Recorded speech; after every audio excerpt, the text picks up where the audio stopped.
So here we are, a new day at BOP, a Yeah, unique time, and doing another unique thing here like they've not seen. It's been a lot of that over the last few months, hasn't it? it really has, and it's gone by pretty quickly, really. But sometimes I feel like I've been here for 5 years, but in reality, I've only been here 5 months. Yeah. But it's been there's been a lot happen. I'll just say that in the first 5 months. My 19-hour day yesterday felt like a month or two. Well, you went home early. I mean, because I was here all night. You know what I'm saying?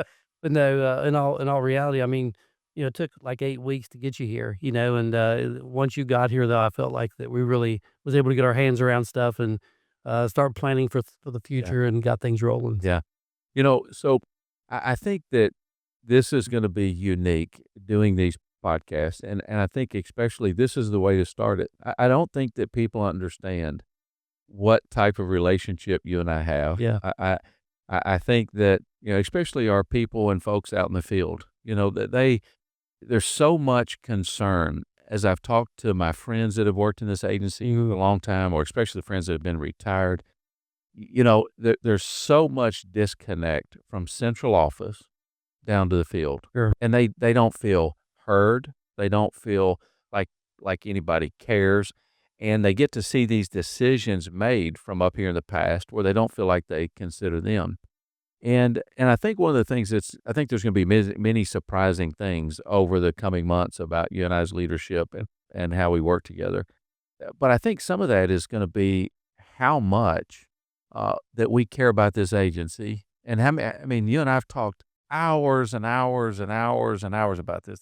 Sure. You and I don't meet for 20 minutes and then we're done. I mean, we met way before this job, and we began talking about those things. I think there'll be an appreciation, and maybe some will never even understand or even appreciate how much care we have for that front line. And I think, you know, we could start out talking about a lot of stuff about us, but I think really they care about them. What is our leadership? What is your leadership? What do we mean to them? And so I think my first question, I get to ask these questions because I already know you, Sure. but I think I really want to see other people get to know you. Why do you care so much about corrections and those frontline people? Why is that? Well, first of all, I think that when you talk about the disconnect from central office to the field, that's been the importance behind our visits that we've already done, right? In just a short amount of time, we've been to several facilities. Obviously, not as many as we would like to, of course, with our obligations here in D.C.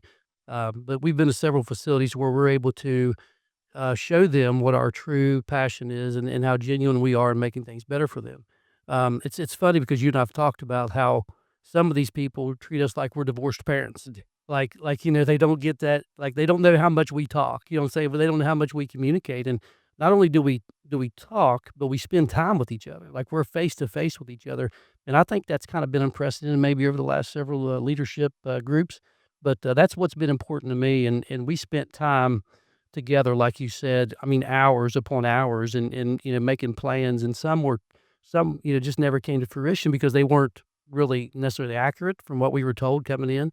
But to me, it's about people. I say, we're not in the corrections business.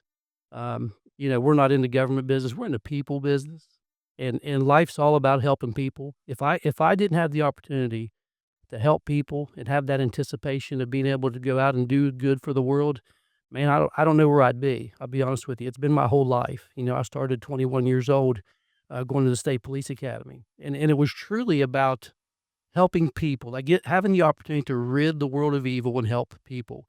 And now that I'm on the other side of that, I'm looking at some of these individuals like, you know, they made mistakes, but not everybody's evil that's been incarcerated. And so I have the opportunity to help them now as well on the other side.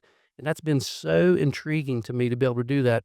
I've often said for 25 years I was a state police robot. I'd get the call, I'd get the investigation, I would clear it, I'd get the person that was responsible, put him in jail or prison, and move on to the next one.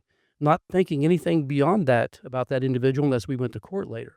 Um, the ability that I've been given to transform my mindset, and that's what I told you yesterday. You make me think in different ways.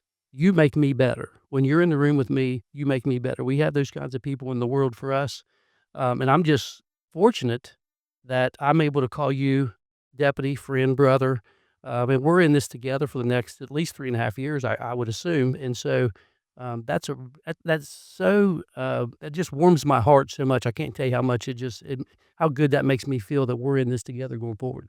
It's a lot of work, but even in some of the stressful days, you and I are having fun I mean, and being able to change things the way that we are, and to be able to bring to have a president like President Trump, amazing, to have an attorney general like Pam Bondi, amazing. Yeah, who are saying, "Make it happen, yeah, make it better, support our people, make it into a system yeah. that takes care of its staff, and that turns out a better product than what we receive." When I'm told to make the decisions that you've been making in your previous roles, continue to make the decisions that you want to make or need to make this bureau better, and we'll have your back.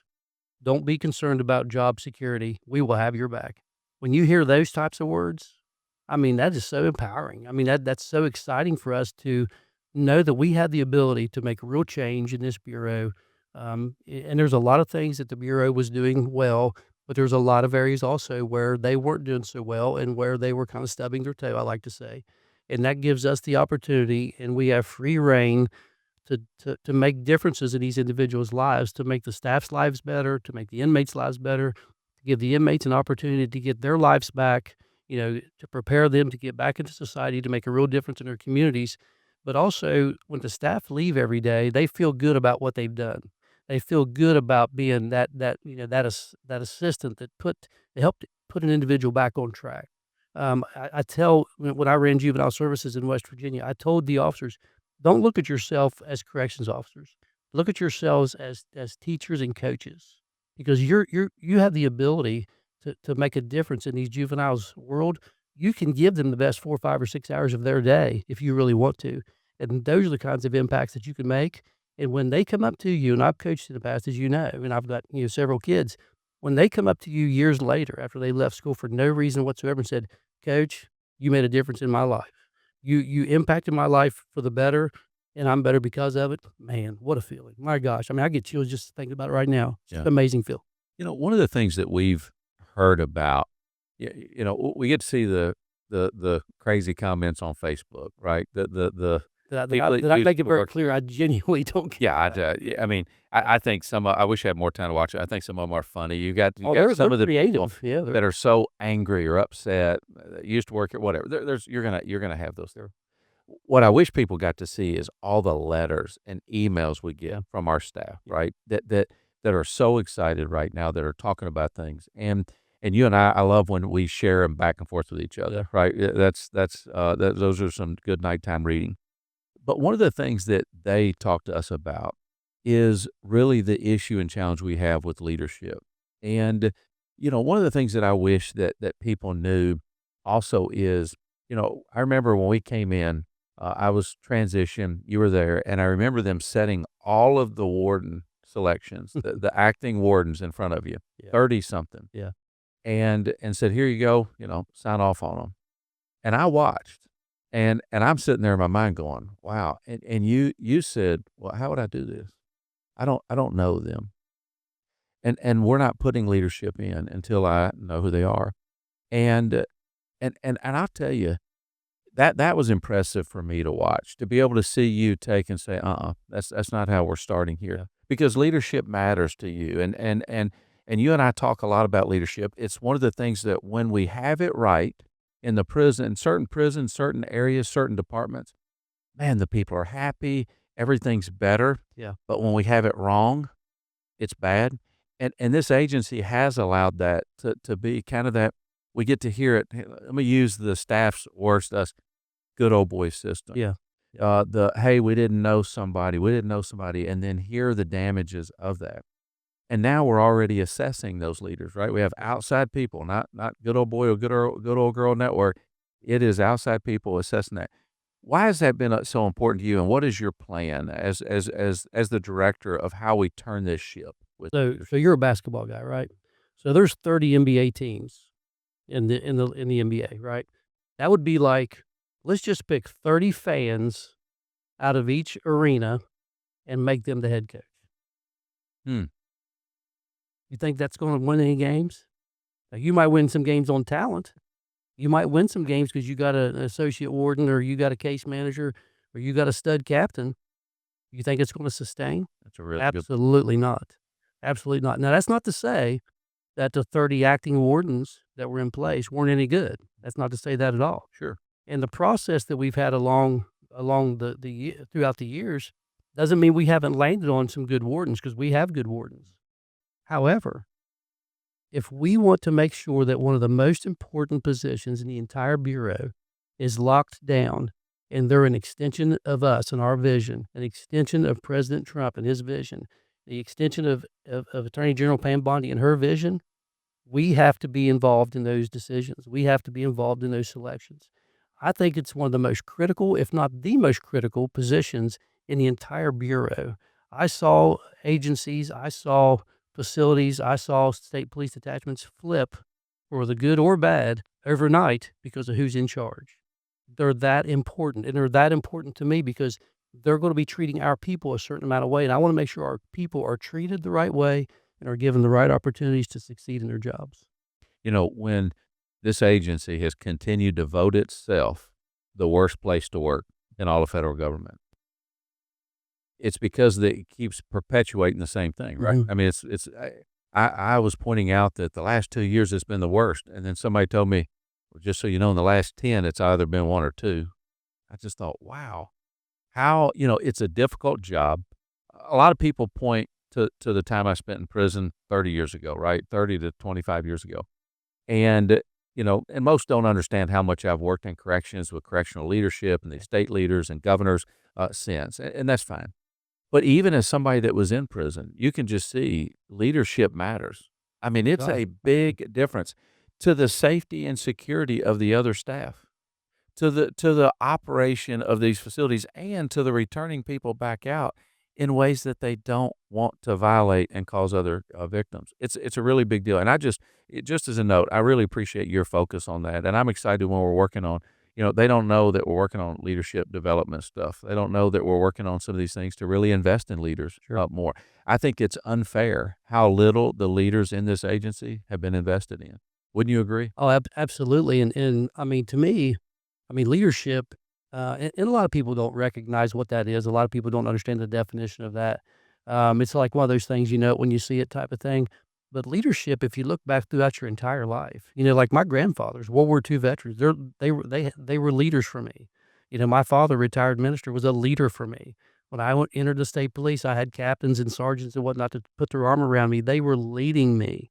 They so much impact your life. They don't have to have a leadership position to be a leader. They just have to be somebody that cares about people on the left and right of them, and has a singular mission on doing the right thing for people. And unfortunately, we found individuals in our bureau that don't even know what doing the right thing means.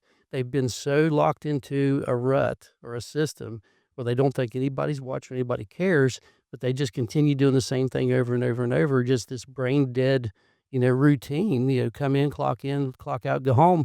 Um, they're not enjoying themselves. But leadership to me, I mean, I can't even begin to measure how important it is going forward. And it's just simply about caring about people and showing up. I mean, the fact that you and I are here every day, and if we're not, we're at a facility or we're traveling to a facility. I think that matters to our people in this building. I think that every time I see somebody, and I met somebody new last night coming into the building, Edward, he's a custodian here, and he was so happy to meet me. And I've got a pair of gym shorts on, the ball cap. I'm just, hauling stuff back and forth. But I mean, it matters to these individuals, I think, that we're in this building. I think it really does. And if we can make a positive impact on everybody in this building or in whatever facility we visit, I mean, I think that's immense. And I think that'll spread eventually. They've seen us out visiting the facilities and hitting it hard quick, Mhm. right? I mean, I don't even know how many facilities we've been to now. We've talked to countless staff members. We've talked to inmates. We've talked to different stakeholders. And, one of the things that I appreciate about President Trump is the candidacy. He wants transparent communication. Hates layers. It, it, Yeah. it allows but it allows these conversations, right? Sure. Before, nobody's able to listen all the way down, Sure. through because you're not allowed to do this stuff, right? And he wants truthful and he wants straightforward communication. And so to that point, one of the comments that I hear, I think I just wrote down 13 weeks on my paper the other day. As we've been out to these institutions and we've been learning those things, what some of the people are saying is okay, great. They just think these are tours. They think these are, where you show up and grab a picture. And some of the staff, one of the staff members asked me not too long ago, what is this going to really mean to us? What are you guys doing? What are we working on? And I told this person, I said, I think that's a very fair question. Absolutely. Now, keep in mind, we've literally just been understanding this elephant that we've inherited. Sure. People don't understand the deficit that we walked into day one, hundreds of millions of dollars of deficit. What we were handed, we had to get a hold of, and there's all kinds of other things that we don't talk about that we had to do. But uh, are there some things that you want to share? I mean, I know some of them because we're working on them together, but of what you see of some of the things that are coming down the pike that we have been talking about, that is going to directly affect our front lines because we've learned a lot being out there, and we're about to be able to execute on some of it. Well, keep in mind, we're not following the Vince Lombardi and the 1960 Packers here, okay? I mean, we're not coming off the heels of championship after championship after championship here, okay?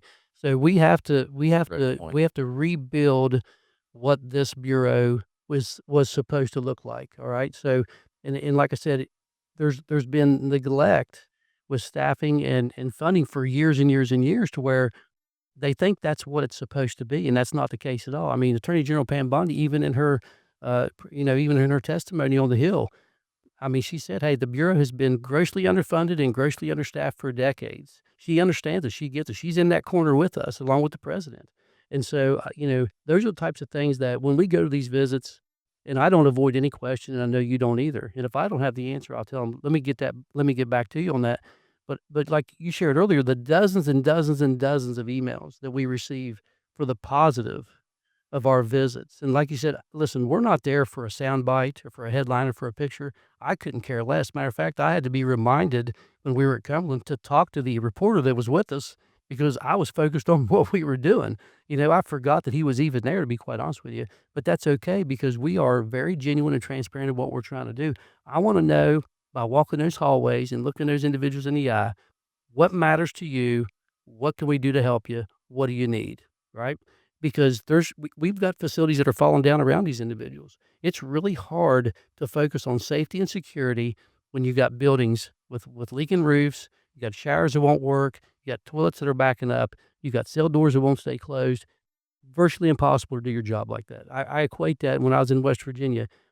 The legislators didn't quite understand why it was important that the cell doors didn't work.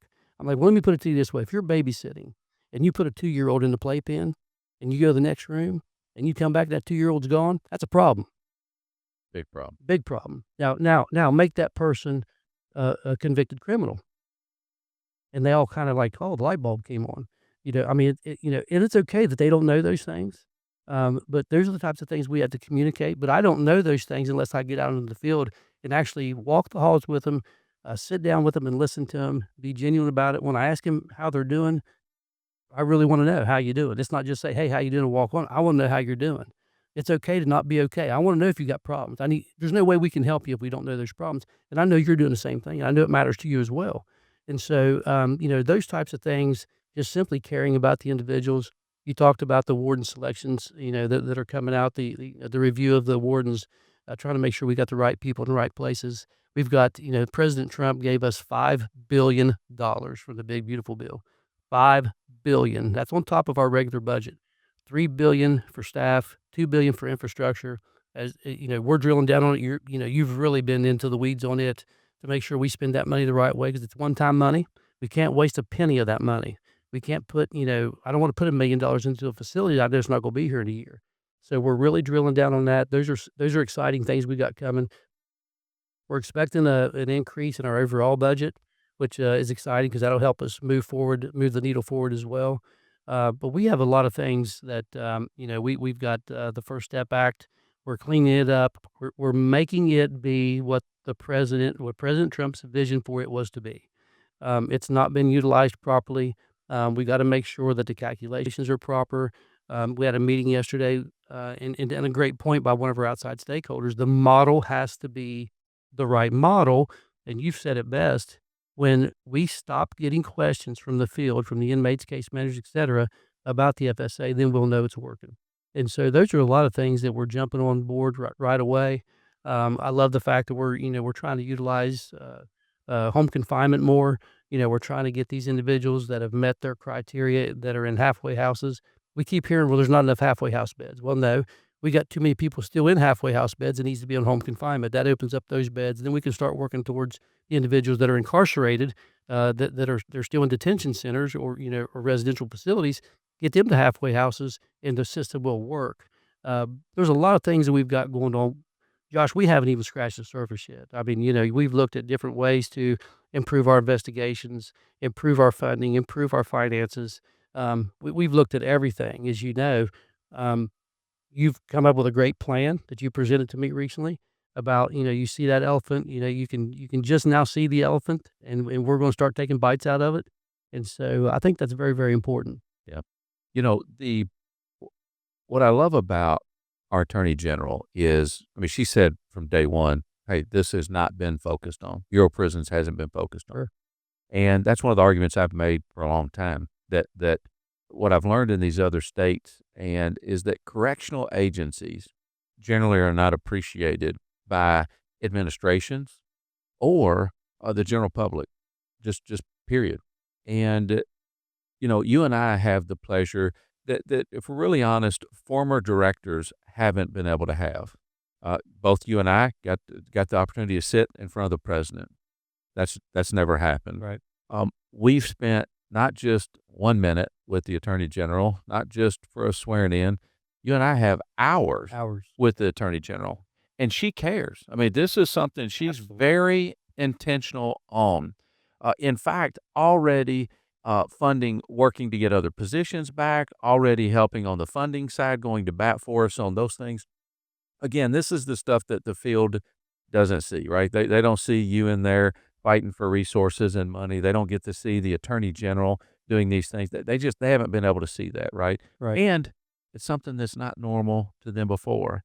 And so you and I do have an unfair advantage over former directors. I think it's only fair to point that out with respect to them, that we do have support that others haven't had. Already, the Bureau of Prisons is sitting at tables Sure. that it has not been able to sit at. How do you feel like that helps us in our roles? I think it's critical, and I think that when we're looked at, that we're just as important and and as valuable as, Kash Patel's, FBI, and Dan Bongino's FBI. They're impactful as well. When we're just as important, when we feel just as important as they are, we're the largest agency in the Department of Justice. I think, like you said, for the first time, we have a seat at the table. And AG Bondi, she is so genuine, man. I mean, she is so easy to talk to. She is like, I mean, she's been a blessing to us. I'm gonna tell you because I can ask her anything, and I can be straight up and honest with her. And that trickles down even to the DAG Todd Blanche, and even down to Diego Pastana. I mean, they are just so genuine to be able to talk to and get things done. And I'm so blessed to have them for the bureau. And it's only going to pay dividends because, like you said, and I don't understand the mindset because when I came from the state police, I heard that the corrections were this, they were second class, they had work, they had bad people. So I challenged those troopers around the state right after I retired. I knew someone in every pocket of the state, and I was looking at being the commissioner. I said, next time you check somebody into one of our facilities, tell me what you see. Tell me what you would have expected and tell me how things went. Well, they started calling, and then also a lot of retired troopers become sheriffs. I asked them to do the same thing. They started calling. And guess what happened? Well, they're not as bad as what they thought they were, right? Or there were areas where they did need cleaned up. It took 2 hours to get a guy in and out of there.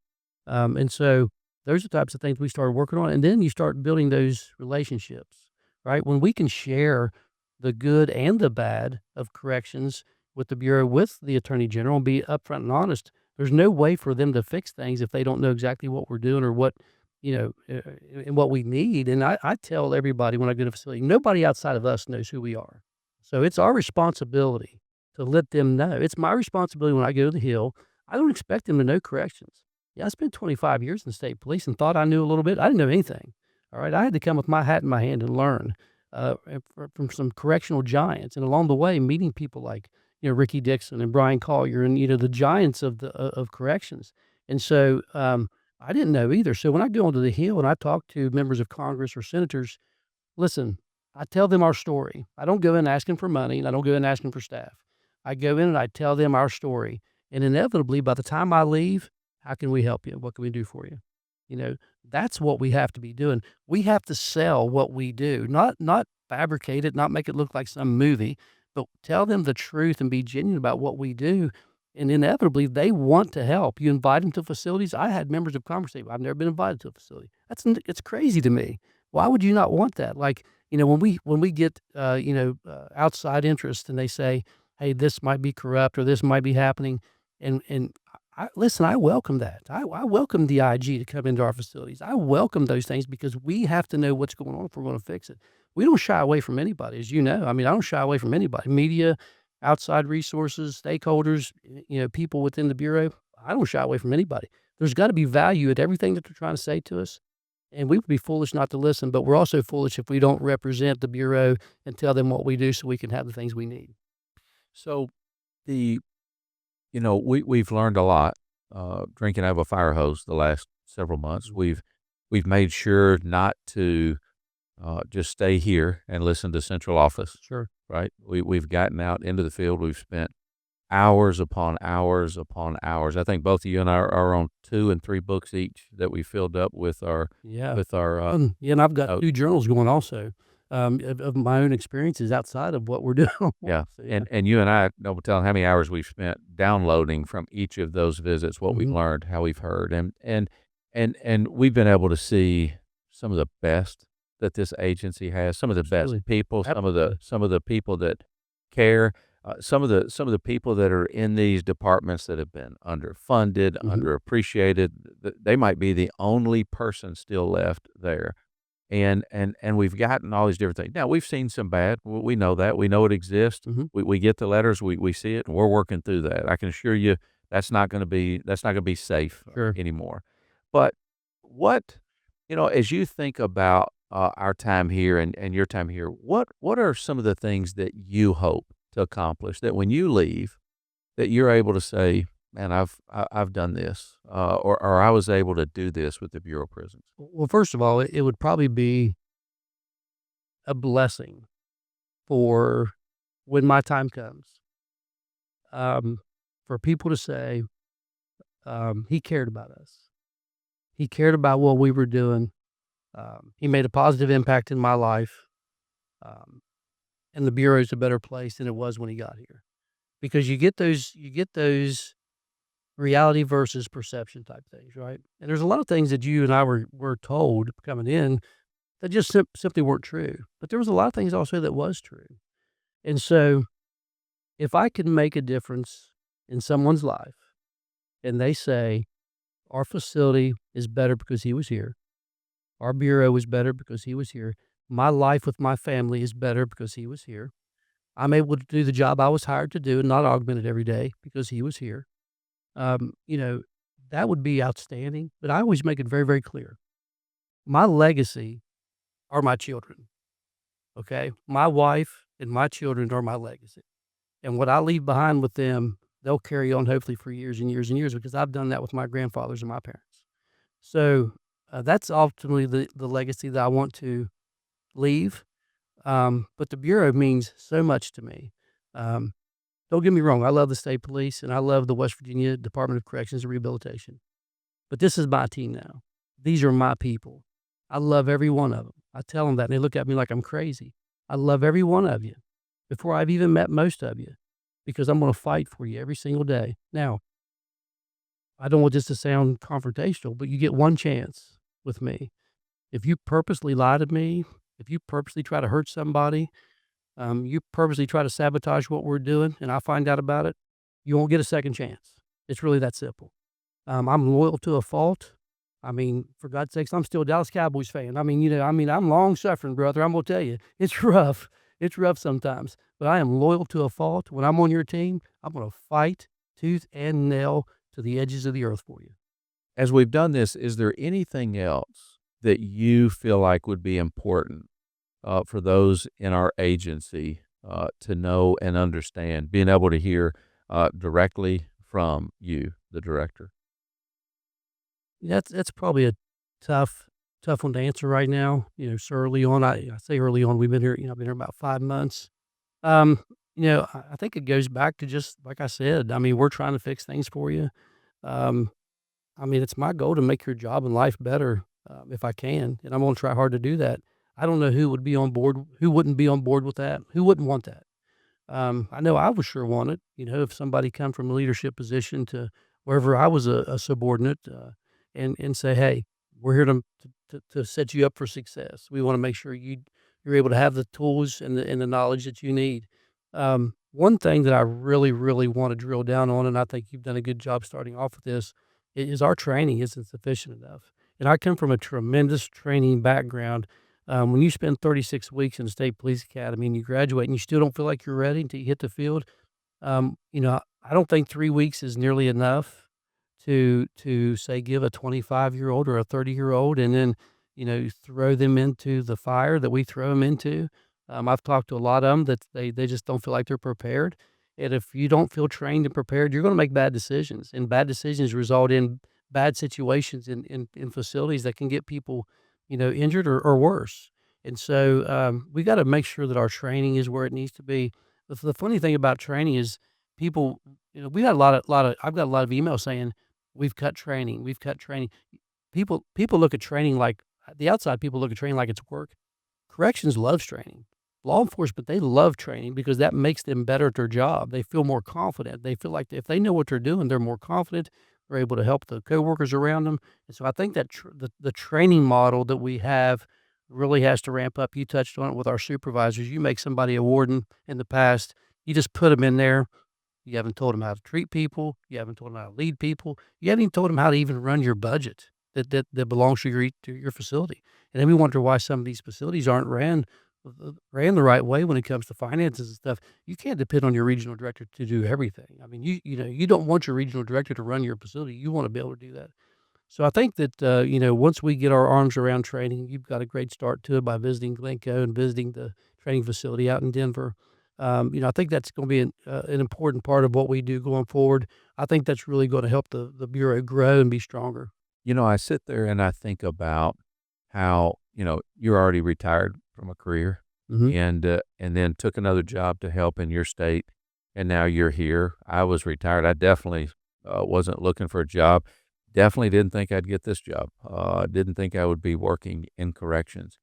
And I think that some, are used to people maybe that have this as a job. They've come up through the system. It's kind of their, Sure. their end and they've done the hard work. Now they're in the easy They're looking for a time. stool to sit on. Yeah. Yeah. And which I think if anybody's around, does any of our staff know it's not easy working in central office right now? We're moving a lot of stuff and we're doing a lot of stuff.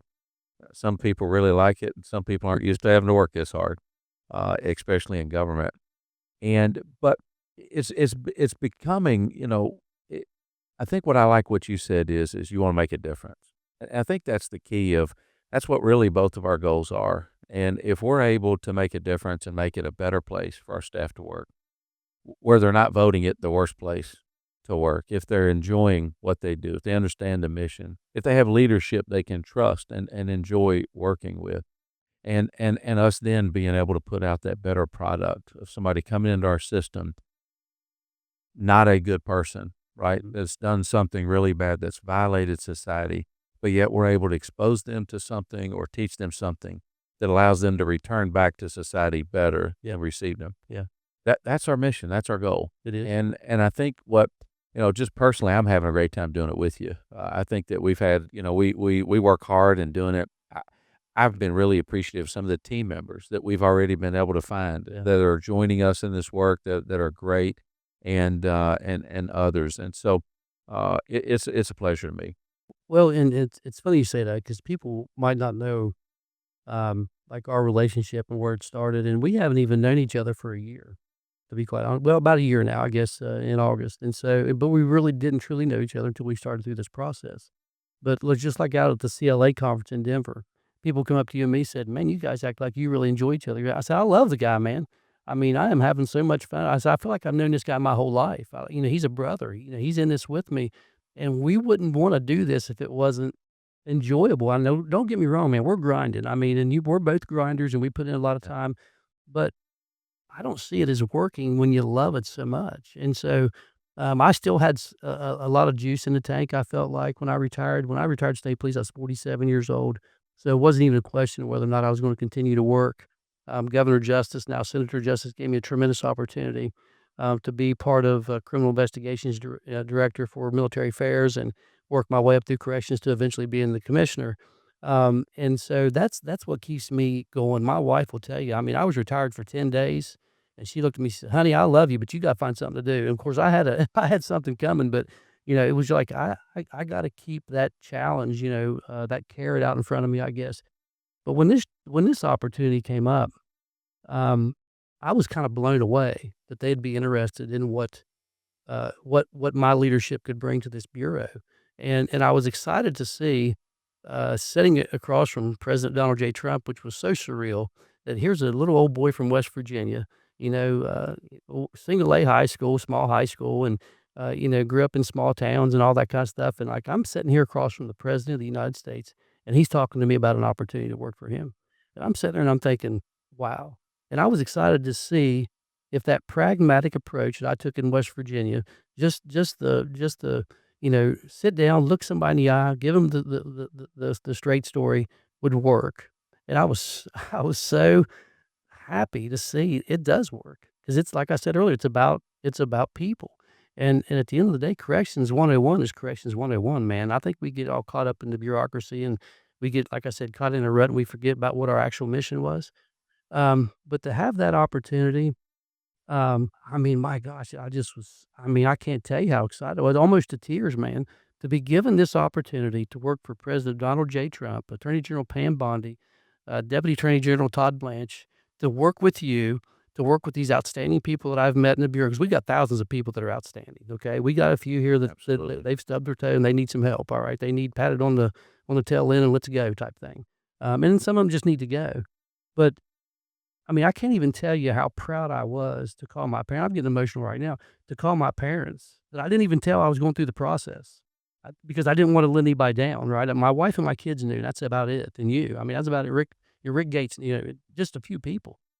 And my mom's like, "What? For, like, West Virginia?" I said, "Yeah, mom, and the other 49 states and Puerto Rico." I said, so she's like, "Holy cow, what an opportunity." I'm like, "Tell me." I mean, tell me. I mean, I'm amazed, and I'm not going to waste this opportunity. Come in here and not do the job and not give everything I've got to make the president proud and everybody proud and make this bureau the very best that I can be. I mean, I'm getting cold chills right now. Let's go, man. I mean, let's go. I mean, let's get this done. I mean, I'm not gonna leave anything behind. Whatever my last day is here, but it's gonna be a cloud of smoke behind me because I'm gonna be burning through it all, man. I'm gonna tell you, you're gonna get my very best for however long I'm here, and I know I'm gonna get the same from you. Leave it all on the field. Buddy, let's go, man. Daggone, let's go. So we've been here these, you know, 13 weeks for me, a little longer for you. We've been out in the field.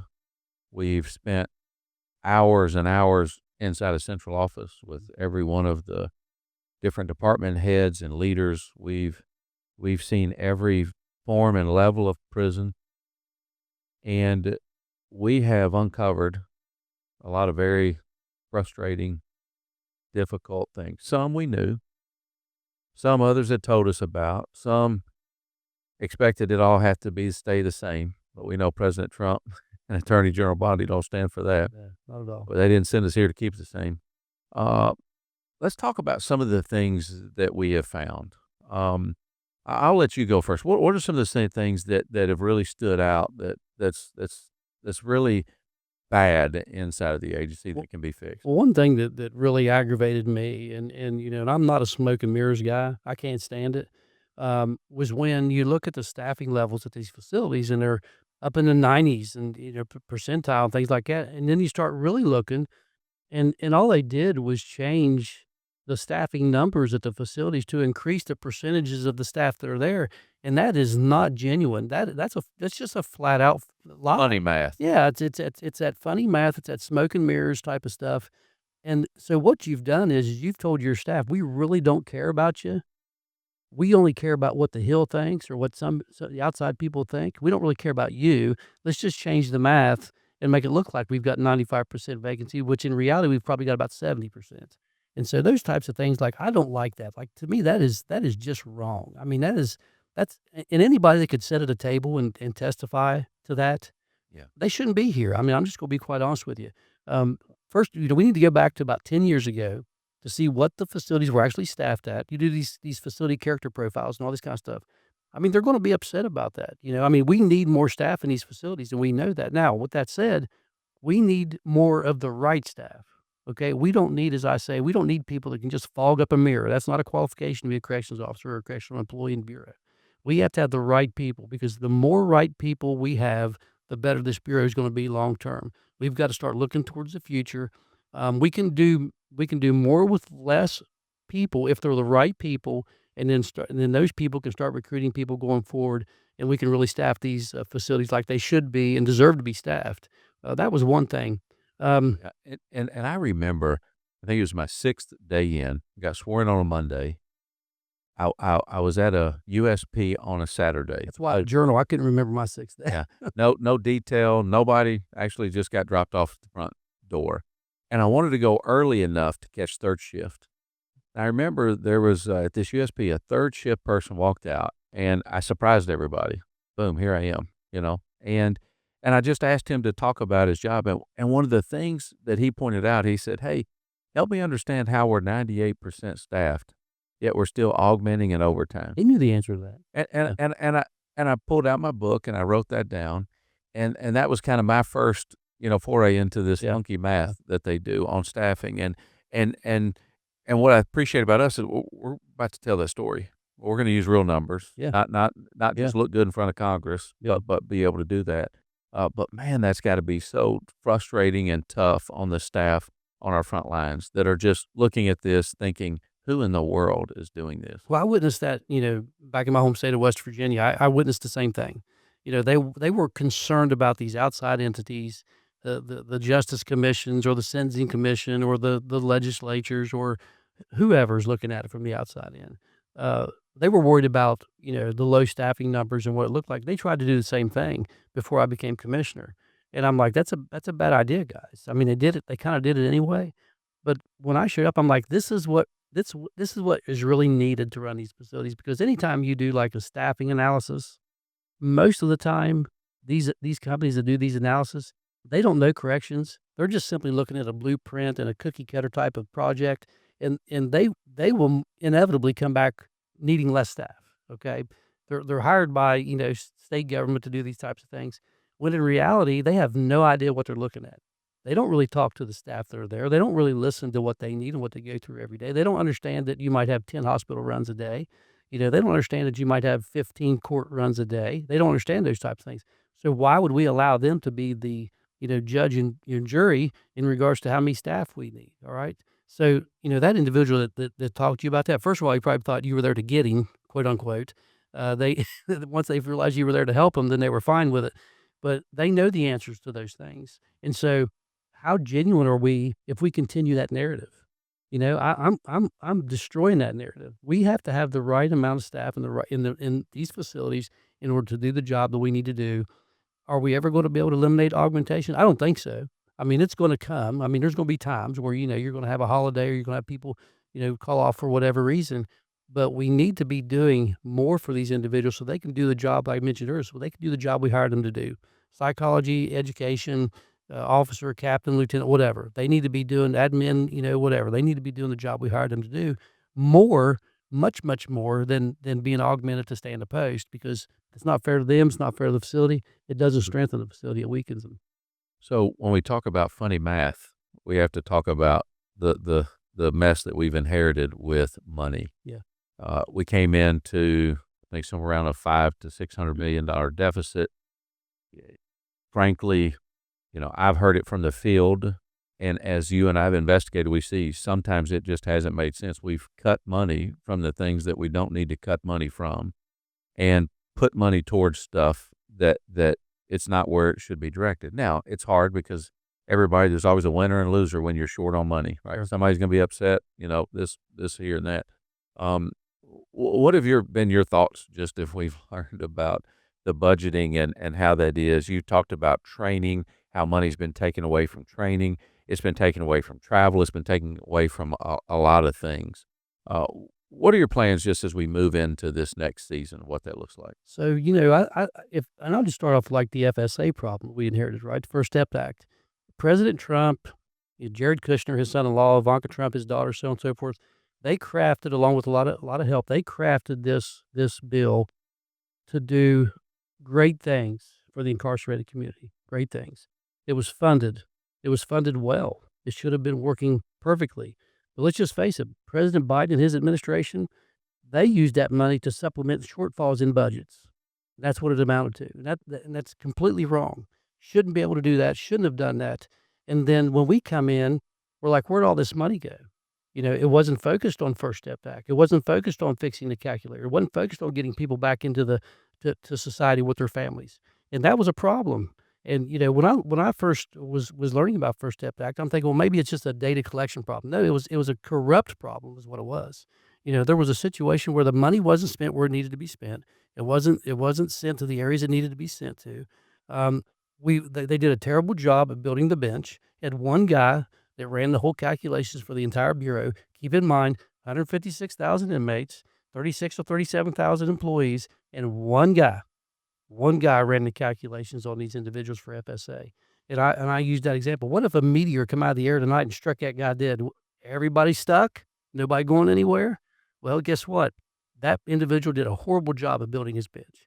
And I think the Bureau as a whole has done a bad job of building their bench. Who's the next up? Who's the next in line? Who's the next talented individual that can come up and take your position? But we found other areas where, you know, for lack of a better term, they've had to use money from other areas to supplement the shortfalls in the budget because the Bureau has never been funded the way it needs to be funded. And those are the things that President Donald J. Trump and Attorney General Pam Bondi, they are going to rectify. They recognize it. They've heard from us. They understand the things that we need.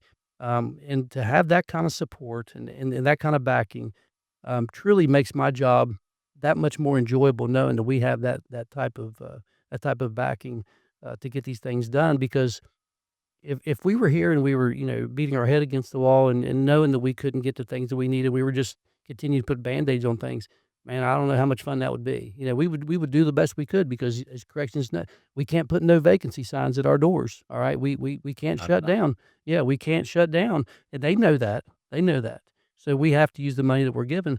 But to have that kind of support from this administration is a blessing, and we're going to take advantage of it. Anything else stand out that's been frustrating to you that you've learned? Just simply try to get people onboarded. I mean, we're sitting here today. I started on April 21st, and today's September 9th. I've had the success of onboarding one person, and I'm talking to him right now, and so that's been frustrating as well. We need to figure out a way to streamline that process. There's so many layers, and I know the president has mentioned several times he hates layers. He likes going straight to the source. We need to find a way to get straight to the source through these HR problems and get people onboarded. We have tremendously talented people on the outside that we want to bring in that would really take this bureau to the next level that we can't get in because of bureaucracy right now. And we're trying to wait through. We're having support to do that, but we just got to simply get that done. I've been able to move people internally. We've been able to lift some of the internal hiring freezes, thanks to the Attorney General and so forth, to get some people moved around, promoted. But we've got a lot of talented people on the outside that just are begging to help us, and they're not even doing it for the money. I mean, they're just coming in, wanting to help us, wanting the position to help us, and we're having a hard time getting those individuals in. That's really, really frustrating me right now. You know, I sit there and I think now we're a few months in together, and I think about doing another one of these in a few months, Sure. right? Hmm. Where we're able to sit there and talk about what did we do from the first 3 months. We've done a lot of learning right now. We've not Sure. been able to do a whole lot. We're still sitting in a budget cycle that was determined for us. in fact, next year was determined a year ago, 2 years ago, Sure. that we're already working on changing, but, uh, I'm already excited about having another one of these Sure. in a few more months to be able to talk about the things that we've been able to figure out, the staff that we've been able to get, with us to be able to help bring about the change. You know, one of the things that I've said in a couple of our videos, things and that I appreciate that you understand as well, is that you and I can only do so much from here. Right. The biggest thing that we can do is to support those that have the right understanding of the mission of this agency, empower them, and then bring more that understand that mentality to them. We can get to yes quicker than what most people in most bureaucracies Sure. can, thanks to President Trump and Pam Bondi, and be able to support them in a way. But at the end of the day, you and I can't do anything. It's going to take our frontline people. It's going to take them raising up and doing things in a better way, in a more empowered way from the top, and in a way that supports this agency. And you know, I'm already looking forward to the next few Well, months when we can be able to talk about it. and it's funny you say that because we each have amazing wives because they tolerated us through this process of going through the interview process and the process of getting here. We spent hours and hours with each other on Zoom calls and exchanging notes and plans and so forth. And it's been fun to look back at those things that we started preparing in February, March, and so forth before we even got here to see like what we had thought we were going to be able to do compared to what we're able to do. So it's fun to look back on that stuff that I still keep. I keep it all. The conversations we had, the notes that we took, the strategic plans, the thoughts we had on FSA, to look back on that stuff and to see how much we've already learned and how much we've already changed in just a short amount of time. Like I said earlier, we've just scratched the surface.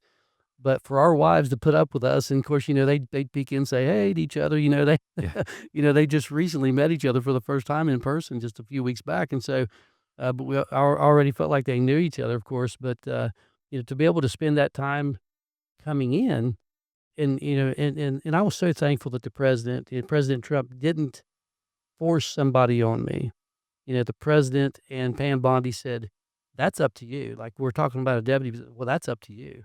Well, I was so glad to hear that because I knew who that was gonna be, and I knew the groundwork we'd already laid, and I knew the successes we were gonna have, and so I was so excited and so thankful, and like I said to you, every day you make my life better every day that you're in it, and, you're gonna make this bureau the same, and, I'm just happy to be in it with you.